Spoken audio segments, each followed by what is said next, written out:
Hit that notification bell. I should have you do an intro or something every single time. What's up, guys? I'm actually recording.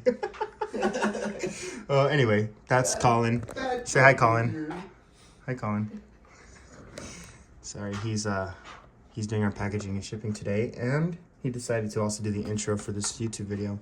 So I'll have him do the other intros. Well, sorry, I haven't done any YouTube videos in a very long time, guys. I know there's a demand out there. Just kidding. You probably don't even want to be watching this video. I'm just joking. All right, today we're gonna, as you can see in the title, I think. Oh, did I lose my paper? Where did my paper go? There it is. My notes. So we're to talk about. We're gonna be talking about the difference between good and great artists.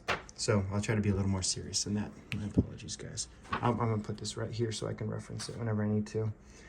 Today I'll be drawing a charcoal portrait drawing on this BFK Reeves. I think it's like a grayish, almost a little bit tannish paper, almost white, but it's toned a little bit. So we're gonna be drawing in charcoal with that. Here's my iPad stand. This is the reference I'll be using for the drawing, and I'll try to change it up a little bit. So let's just get right into it. Let's use some willow charcoal to do the initial sketch. I'm just gonna I'm gonna draw and then talk about the other, this concept here. Not necessarily talking too much about what I'm doing on the drawing this time, but I'll mention what I'm using the materials wise. So let's just get into it. This is in no specific order in terms of how important or what these skill sets and qualities of the artists are. They're not in a specific order, if that makes any sense. We'll get into it. The difference between good and great artists. I believe it starts with dedication, work ethic, and commitment. So there's a lot of artists that I'm aware of and I see out in the world, and they're talented, they're good at what they do, but I think that sometimes there lacks a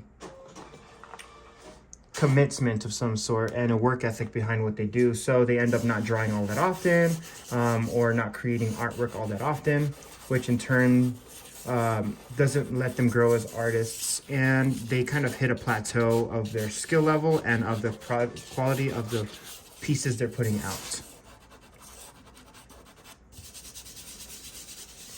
So I think it's important to, if you're seeking to be a great artist and you're good at what you do, it's important to be consistent in making yourself create art, even if it's not your full-time gig, as often as you can, regardless if you feel like it or not. That's the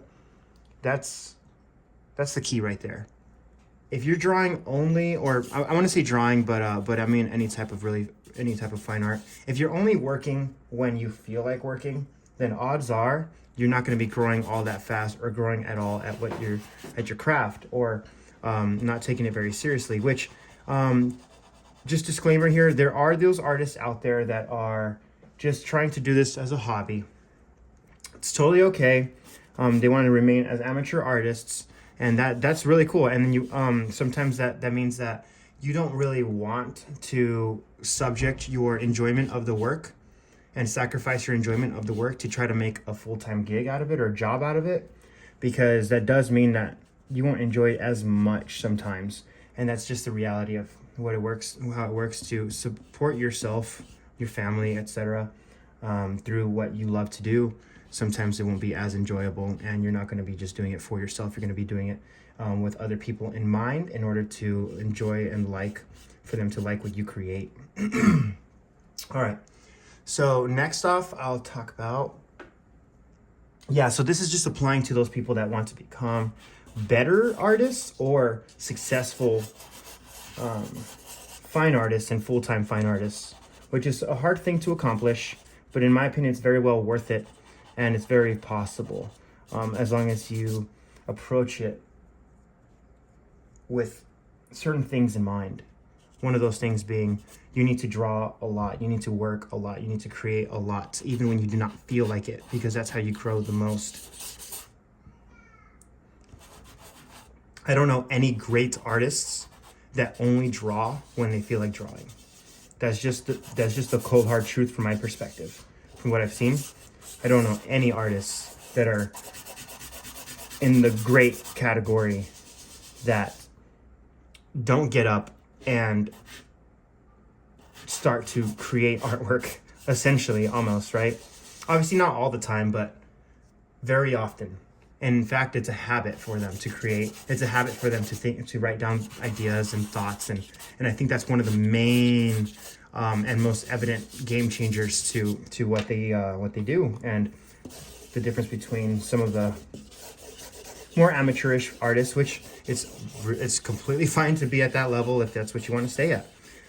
So this video is, in my opinion, mostly dedicated to those that are attempting to take their work to the next level and attempting to take their art sales and those things to the next level. I know a lot of people that do hit plateaus and do hit difficulties in terms of trying to take their artwork to the next level and knowing what it is, what steps need to be taken next. So this is a chunk of charcoal I've been drawing with. This is a kneaded eraser that's what I've been erasing with. And this is a blending stump, an old one. It used to be all white, but now it's all charcoaly and stuff from me using it. So that's just the material list real quick. All right, let's get into the next thing. Discipline to do what you don't want to accomplish what you do want. So this one's important. If there's something you truly want, let's say, for example, to become a professional artist and self-sufficient in art only, and not having to do a different type of job, being able to support yourself with just art. It's going to take a lot of sacrifice in terms of doing things that you don't really enjoy doing to get to that point. Things like marketing yourself, attending other art shows and trying to study how people hang artwork on the wall, trying to figure out and messaging a lot of cold messaging other artists and seeing what materials they use, or testing out a lot of different materials and not necessarily enjoying all the money that you're spending on materials. But if you're investing your time into it, it's totally still worth it. Things like that, you need to figure out what it is that you do need to accomplish to get to where you want to be, even if it's what you don't want to do. Like studying and training and reading art books and reading marketing books and sales and trying to brand yourself and create a logo or hire someone to create a logo for you. Things like that are important things. Not necessarily, you don't have to do all of those things, obviously, but I found those things to be important, and they're not things that I necessarily want to do, and I don't find that much enjoyment in them, but they are essential. I find them to be essential, and that you're going to have to do things you don't want to do. For example, in my art career, there were some things I didn't really care to do, and I had to take part in those, which are, this is a charcoal pencil, by the way, General's charcoal medium 2B charcoal pencil. For example, I had to make a website, and I had no background in that. I did have a background in design, which helped me a bit in terms of the designing the website, but I didn't know, and I don't really know much about creating websites, using finding and buying a domain, developing the code for it, or just like the memberships involved with like Squarespace or WordPress or however you want to do it, and connecting the place where you can shop the artwork and all that stuff, and photographing your work and uploading your work and making your website go work cohesively. Like, that's really difficult stuff for me. In fact, I'm still working on those things, but those are really essential, like, for me and for what I'm doing.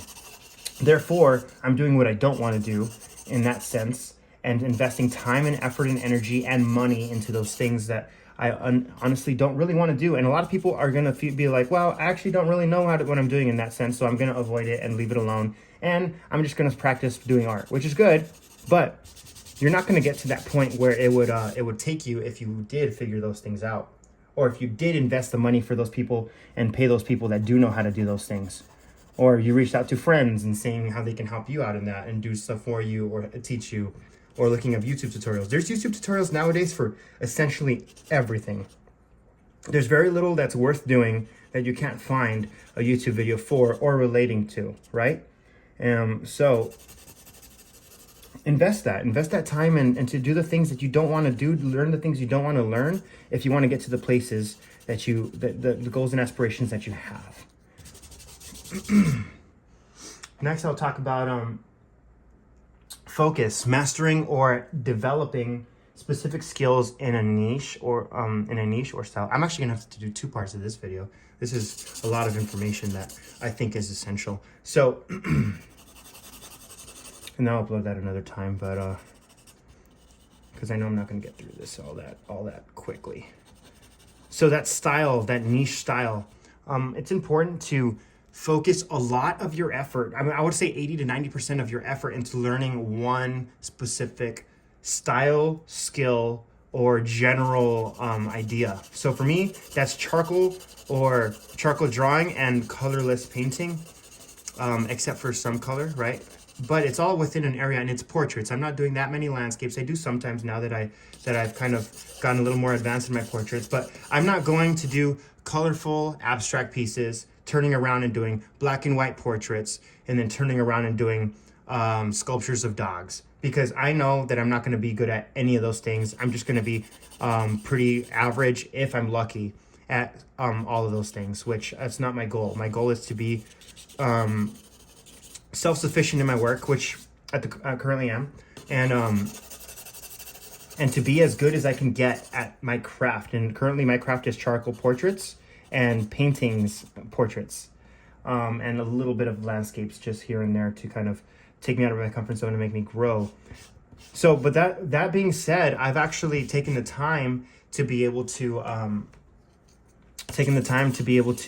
figure out what it is I want to do and enjoy doing and to get good at, because some artists don't really know exactly where they want to go yet in terms of investing all their time and getting really good at that thing. In that case, that means that you're not ready for that step, and that you should keep trying a lot of different materials, trying a lot of different styles, seeing what direction you want to go in, and then once you do decide on that direction, sticking with it for a really long time, trying to get good at it, and not giving up on it right away just because it's a difficult thing to get good at.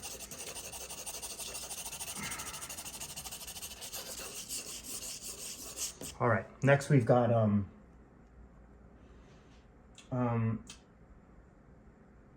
so unless starting new or in an experimental state as an artist, it's important to limit the things that you're working on to make sure you're getting good at those things.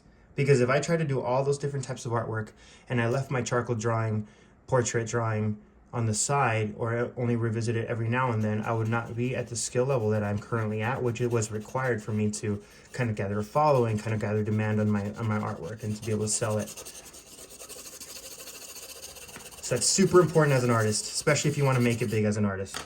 I don't think that that's always a healthiest thing to try to accomplish, to making it big as an artist, but I know that to some people it does matter. And then some people, they want to shoot for that, even if they don't make that, that's okay. But it does require those types of perspectives. I'm gonna use a little bit of a paper towel real quick. Just an old paper towel. I'm just gonna try to smudge some of this out a little bit. Blend it a little. All right, cool. It's looking kind of cool. Now we've got limiting your style, materials, techniques, colors, methods in pursuit of cohesive and presentable, recognizable series of artwork. Now in this area, I'm kind of talking more towards, I should say, being recognizable by almost limiting yourself in a sense of what materials you're working with and what styles you're working in, kind of like what I was just talking about, not just to get better at what you do, but to be recognized at what you do, right? Because to be the best artist you can become, or to be a self-sufficient artist or professional artist and a great artist, it's important to be recognized in such ways. And to be recognized in such ways, you can't have an artwork that you did today that looks almost nothing like the artwork that you did yesterday, and not recognizable, because when you do display that work, you try to put it out there, no one's going to know that's your art and that other thing is also your art. And it's essential to be recognized for a certain style, a certain skill level or skill set or subject matter or something along those lines, to be able to be recognized for your individuality, right? And to catch people's attention and to maintain people's attention. And I think there's sometimes that people see some abstract charcoal art. Maybe sometimes it's not mine, but for the most part, they can kind of recognize when it's mine because it's crazy, but then it's realistic on a little part. Like, so that I kind of stick to that. It could be a little bit out there, but it's kind of also realism. And I've kind of kept myself in that range for what I do for the most part, and I just kind of sometimes I'll tweak the imagery or the subject matter, or if it's male or female, or the angle of the face, or the color. Every now and then I'll add a little bit of color or discolor it, or the material that I'm working on. Maybe it's paper, maybe it's canvas. You know, I do change those things, but there's enough there that's still the same that you can recognize who it really is, and that's my art essentially, right? I think that's really important because I see a lot of good artists that have a ton of skill, but they're just still good artists because they aren't recognized for anything they specifically do. They're just jumping all over the place and they can't be consistent in their style, which is okay, I think, in the sense, like I said, if you're discovering what style you want to do as much as you can and much different type of art as you can. But once you do know exactly what it is you're good at, exactly what it is you enjoy, both those things, right? You don't just enjoy it and you suck. And also you're not just good at it and don't enjoy it. Neither of those things are fulfilling, and neither of those things are promising on their own. But if you're good at it and you enjoy it, or if you enjoy it enough to get good at it, stick to that, you know? Yeah, every now and then it's really good to go out of your comfort zone and make yourself grow as an artist, or try something else and see if you want to branch out a little bit more in that way and experiment. That's very healthy, very good for you. But essentially, if you want to establish yourself as an artist and you want to become a great artist, do that one thing. Do those watercolor landscapes, or do those watercolor flowers and stick to those, or those still lifes in oil, or those charcoal landscapes, or whatever it is that really catches your attention and that you think you're the best at in your current state and what people know you for and what you think is most different from other artists. Stick to that, you know? That would be really good. And for you to get good at and to be recognized by that and to kind of grow your audience in that. Next we got learn and research successful artists, craftsmen, and creators. Not just the ones that make art the way you do, but some that you aspire to be like. And there are different qualities. There's some artists that I like how they work and their process, and there's some artists that I like their mindset and ideas, and there's some artists where I learn a lot from in terms of skill and straight up materials, and there's other artists that I learn from technically in terms of design language and things along those lines. It could go on and on and on, but it's good to do your research. It's not good to only do research and not draw at all or not make your own work at all. Some people get stuck in that. Please be careful and do not just get stuck on browsing and scrolling on Instagram or on Pinterest, or just be like, I can't think of any ideas. Well, then you better get yourself drawing. Otherwise, you're not going to get anywhere at all. That's the cold hard truth, I'm sorry to say. But yeah, but seek out those other artists that you desire to be like. You want to capture some of their skill. What I like to do is sometimes I'll be like, I want to draw with this quality of art, this style of drawing, but I want to take it into my own subject matter, or combine and control those things in a different way. But I learn a lot from what they're working. For example, I like one of my favorite artists is Jesse Draxler. I like his style, his design language. But he's not much of a drawer or painter per se. He's more of an abstract / collage / colorless. He usually makes people, but he kind of goes all over the place. But all of his stuff, you could tell when it's his stuff because it's a little darker. It's colorless. It's a really cool, in my opinion, design language, and it's still fine art, and it's a lot of photo collage and things along those lines, or like altered portraits. And I love that. I love the perspectives he uses, the quality of light that he chooses, things like that. And I try to implement what I learn of him in my work, but simultaneously my work is nothing like his. The only thing is there's a little tiny bit of similarities in terms of and you can ask him yourself. When I talked to him, he told me this, that there's these overlaps in qualities that you can see a little bit of. You can see it's a little darker, it's colorless for the most part, it's people for the most part, things like that. There is that overlap and you can kind of see the influence, but I can't help but do my own stuff. You know, like it's really hard to copy somebody specifically. And I'll talk about more about copying later and the benefits and the negatives of doing that. But that's one of the examples. And then I also like Henryk Uldalin, I think his name is. And he's another painter that's more abstract portrait painter. He does a lot of skin tone, but he also does a lot of black and white. And I learned a lot from him in terms of style, portrait positioning, and things like that. But he doesn't use all that much charcoal. And his style is clearly distinct from mine, but I do pull a lot of the elements that I learned from him into what I do, so that it's kind of like a big, how do you say it? A big mixing pot of the artists that I like and what I like to do and what I am naturally prone to be better at. That's kind of what my style is, and it kind of came about naturally. But it came about naturally, but it came about consciously in terms of my work ethic, which I actually had to work on a ton to get to the point that I am now, and I still have a lot more work to do to get to the next spot in that. You could ask my wife, trust me. She has a lot of complaints about that in a good way. She sanctifies me in that way.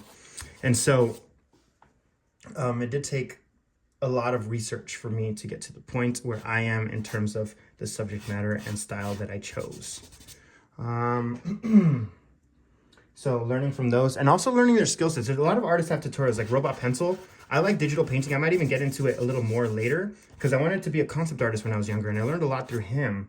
And I never really became a concept artist, only by like I did some like very, very small amount of work in that area because I quickly learned that character design isn't necessarily what I want to do, but and I just wanted to draw more.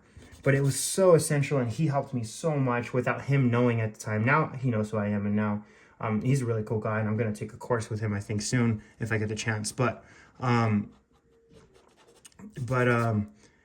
learned so much from him, and he was one of those artists that started off not really good, and without that, if I remember correctly, he talked about not being amazing at art, but getting to that point, like he liked to draw, and he got to that point because of his just strong work ethic, right, and his will.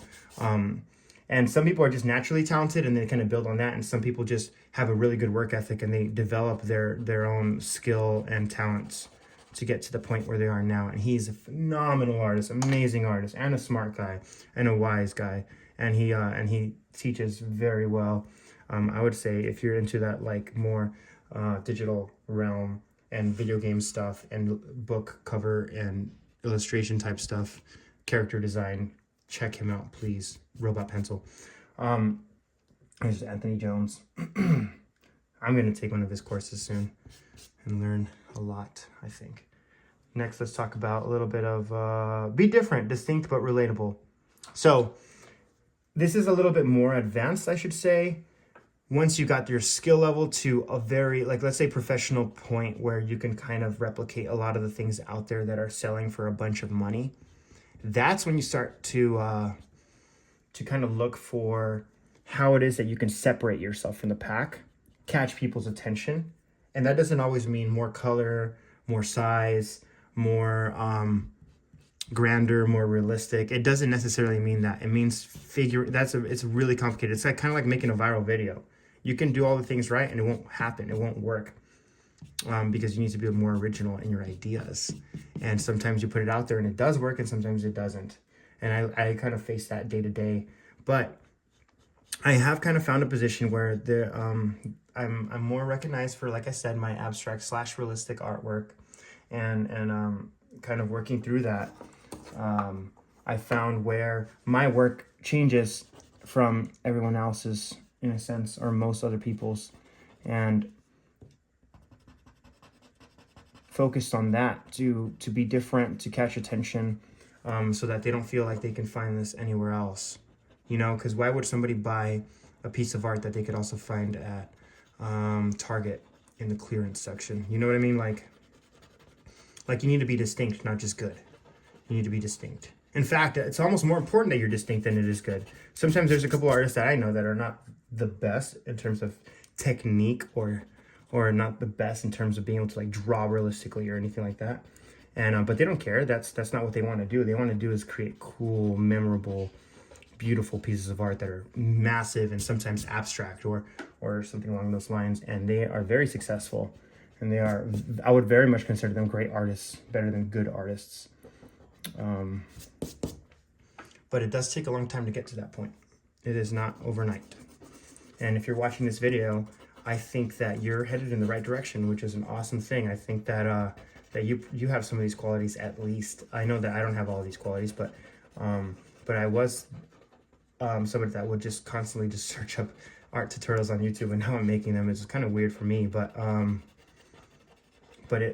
it'll take you to where you want to go because you're seeking it out. Those who seek will find, you know? Just like the Bible says, if you seek me, you will find me. But that's talking about God. That's more important than I'm talking about. But I'm not qualified to talk about that.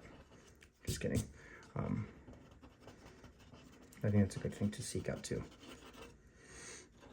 Enough about religion though. Let's see, next thing. Read books, follow tutorials, never stop learning and practicing.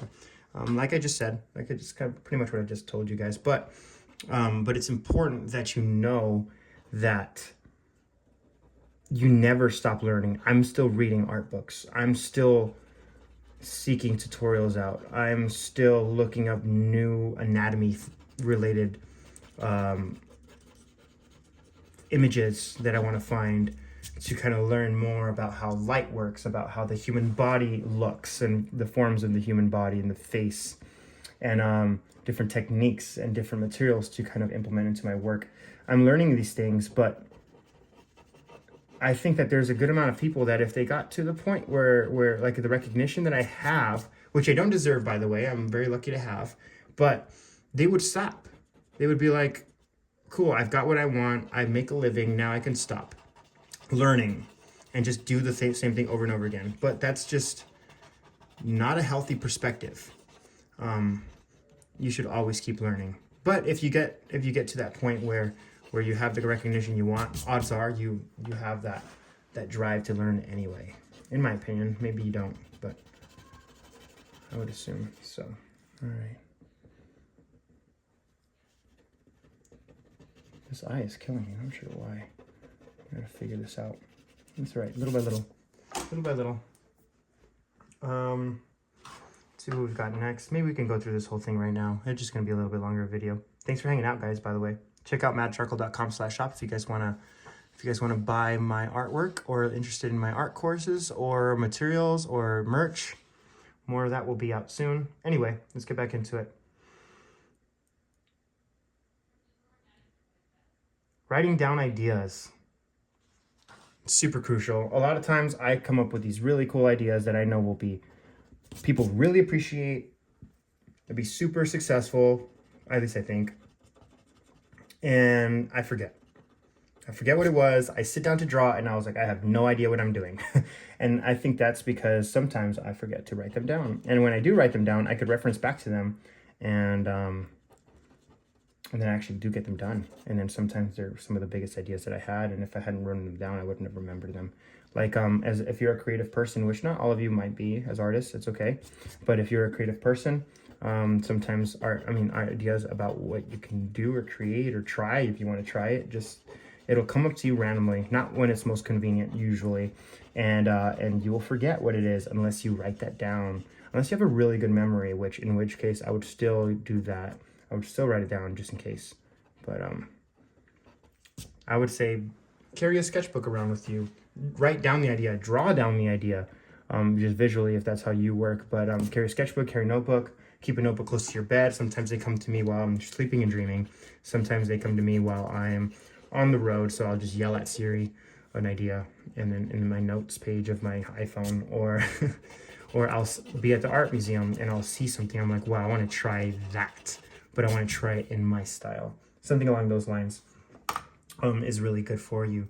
But but I tend to not remember the good ideas I do have. And some of them are bad ideas, but that's okay. You got to try them anyway. But tend to not remember those, and so it's essential for me to have a notebook with me, and I do write them down and I do reference back to them, and that's been made all the difference for me personally. This is looking kind of cool, but I want to make it look a little more aggressive. Anyway, let's use this charcoal pencil again. Next, we have using references, anatomy, and color schemes for those perspectives and drawing from life. So this is more toward realism artists, or artists that are trying to get better at realism to be able to kind of break the rules in a more Picasso-like way, which is more intentional, right? Which that's a whole other video on its own. But I think it's important to use references and not just to draw from your mind. And that's because if you draw from your mind, first of all, you're not going to change much about what you're drawing, because you're going to have a limited mental library of what you're drawing. Those people that are incredible at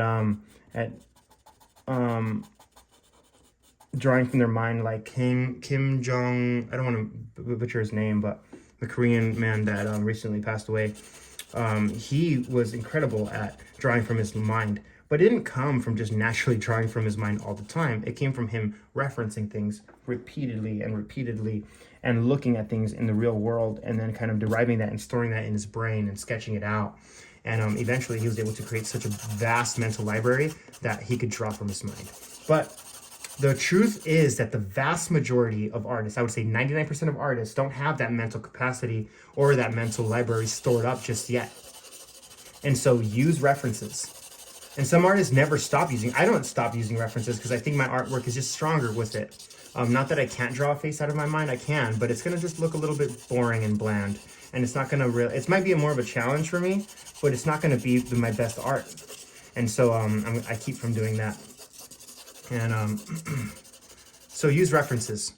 Use references for anatomy. That means positions of body, because then otherwise people are going to look at your work and be like, why does it look like that? You don't have to be an artist to look at some people's work and be like, that does not look right. That person's arm is way too big, or something like that. And that's really embarrassing, because people recognize how things look very quickly. You can critique a piece of artwork without being qualified to critique it, and you can still critique it accurately.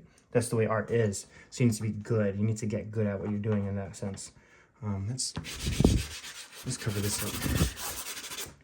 I think it just looks more exciting this way.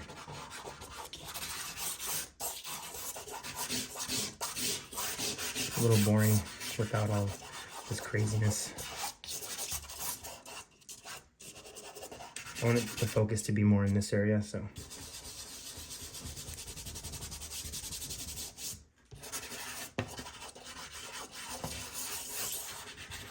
Forgive me, I'll keep talking in a second. Just want to make sure this looks pretty cool. It's kind of looking Star Wars-y almost. I don't know. All right, let's keep going at it. We're almost done, guys. Don't worry. Draw from life. That one's really hard to do, and it's really good for you. So it turns out that most of the things that are very difficult to do as an artist tend to be the most beneficial for you. Who would have thought, right? It's kind of like life. So go out, take your sketchbook out or something, your painting palette and your French easel. I don't know, draw from life. Don't take a photo unless you want to finish it up at home or something later on. But draw the trees in your front yard. Draw the interior of your apartment, depending whatever interests you or whatever you think might not even be interesting, and then find what is interesting about it and try to draw it. It's really hard to do just using your eye and not just looking at an image on your phone or an image on your iPad or a printed out image or something like that. Or ask your niece or nephew, tell them, like, I'll give you a piece of chocolate if you sit here for 10 minutes while I sketch you. You got to stay still, or something like that, right? It's really hard to do, but it's really good for your brain to be able to coordinate your hand movements and the way that you perceive, the way that you see. It's super important, the way that you see. And drawing from drawing things you don't want to do, like backgrounds, or that's kind of my thing. I don't like drawing backgrounds at all, unless it's just the background. So it'll be good for me to draw from life sometimes and draw the interior of the room along with that, because that sounds really boring for me. That's probably really good for me. So challenge yourself. draw from life. It makes drawing from images so much better. Like you'll be way more effective at that later on. The next thing will be document your process and your finished pieces, presenting them and branding them well. Some artists are really good at everything, like making great art, becoming different in what they do, getting recognizable, networking, like all that, right? They're great to talk to. They're so much fun to talk to. They're so skilled. And then then you go to their Instagram and they have like 2 images and they're like half taken with their BlackBerry phone in 2007, you know, like, and then you're just like, are you serious? Like, I thought you were an amazing artist and now I'm not taking you seriously. Well, I think that's warranted because obviously they don't value their work as much as anybody, as much as they should, or they just don't take the time because they don't think it's important to document their work in the sense that that is presentable. Because if you even take really bad artwork and you document it beautifully, you present it beautifully, you frame it nicely, you make a really cool interactive website with it, you make a shop, an Etsy shop, or like let's say a Squarespace shop or something like that, and like put them out in a very distinct way. You name them really cool. It's a lot easier to create make the work look nice that way. You could even make bad art look nice that way. But if your art is good and you market it poorly in terms of the way you present it, and you you present it poorly, like you take bad photos of it, not evenly lit, and I'm guilty of that a lot, but or not editing them on Photoshop properly, not cropping them properly, not talking about the description about what they are made of when you're trying to sell them or things like that. It reflects who you are as an artist, you know? It just doesn't reflect your art, but who you are as an artist. And you're selling yourself as an artist as well when you sell artwork. It's not just your work that's selling. It's who you are, what your ideas are, the respect people have for you and your creativity, things like that. And so, so seek to be the best you can in that. Seek to do the things that you don't know how to do. Buy a camera, use your phone camera, but figure out how to edit properly on your camera, things like that. And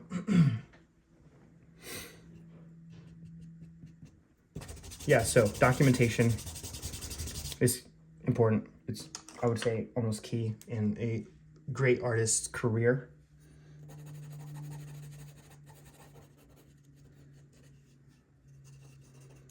I'm trying to see what's going on here for me to not have it be as powerful as it could be on this part of the eye here. I think this shadow has to drop down a little bit here.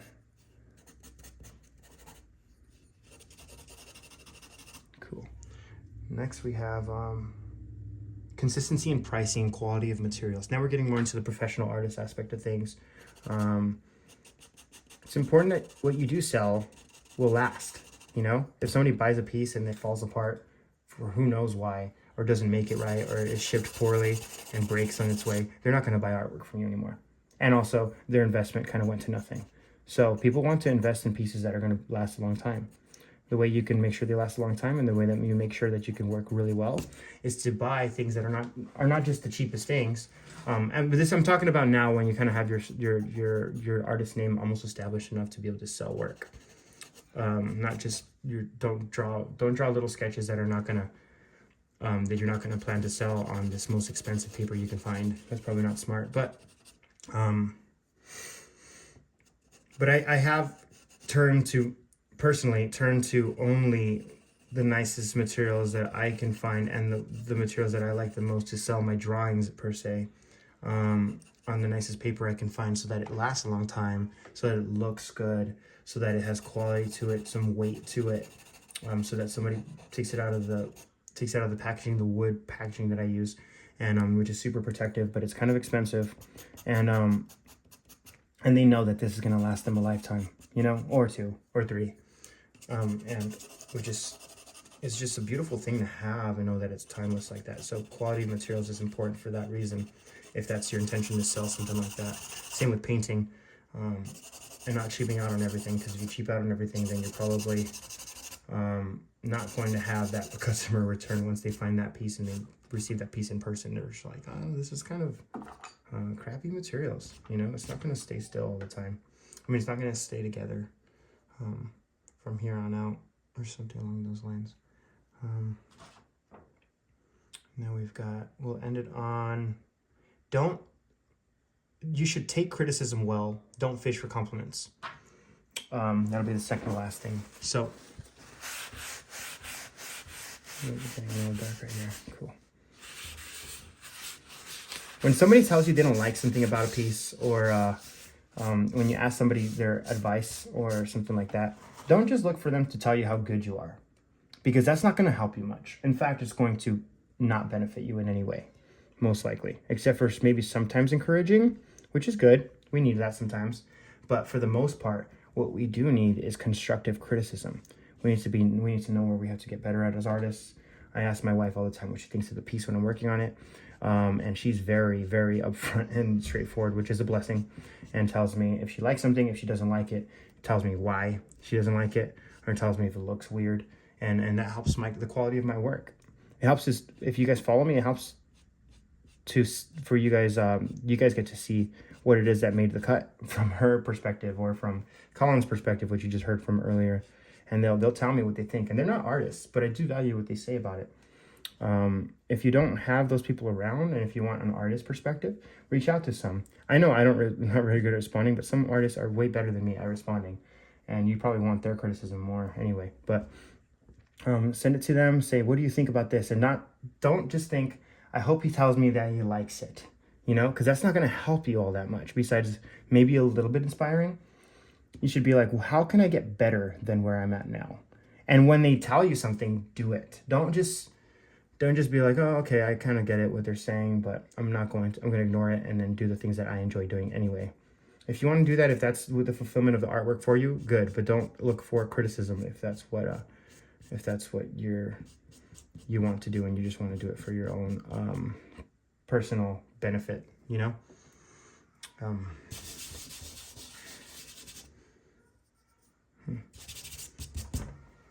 Kind of losing the piece a little bit in there. Let me try to bring it back out. This part right there. The next thing that's really important to be a great artist, and not just a good artist, is follow through. This is so key. This I'm preaching to myself here. When you start a project, finish it. When something shows that it's challenging, follow through with it. Sometimes it's not possible, but most of the time it is. Don't quit. You said you wanted to become a professional artist by the end of this year, and it didn't happen. You know what that means? Do it again. Keep going this year, unless it doesn't actually matter to you and you figured that out. But if it does still matter to you, say, okay, this year, I'm going to put it on all the way through until I accomplish this. And there's these things that I learned about it along the way. Write down what you learned this year. If it wasn't your year, and this next year, if that's the way that you do schedule things out year by year, set out to do it. Finish it. You told yourself you're going to make this series of pieces, and you never did, and you made one. Finish it. Go do that. Follow through with your word. If not, you're not going to change where you're at now, if that's what your desire is. Some people are happy where they're at now, which is fine, but that's where they're going to stay. And that's just the way things are. They're going to stay, or they're not going to even keep that. That'll go away from them too. That's reality. I know these aren't the most encouraging videos, I'm sorry guys, but I think that it's important that if you are looking for truth in the world of art, or in the world of trying to make your craft more effective, and trying to better yourself in your craft and become a better artist than what you could become, then I hope to kind of share a little bit more information that kind of guides you in that direction.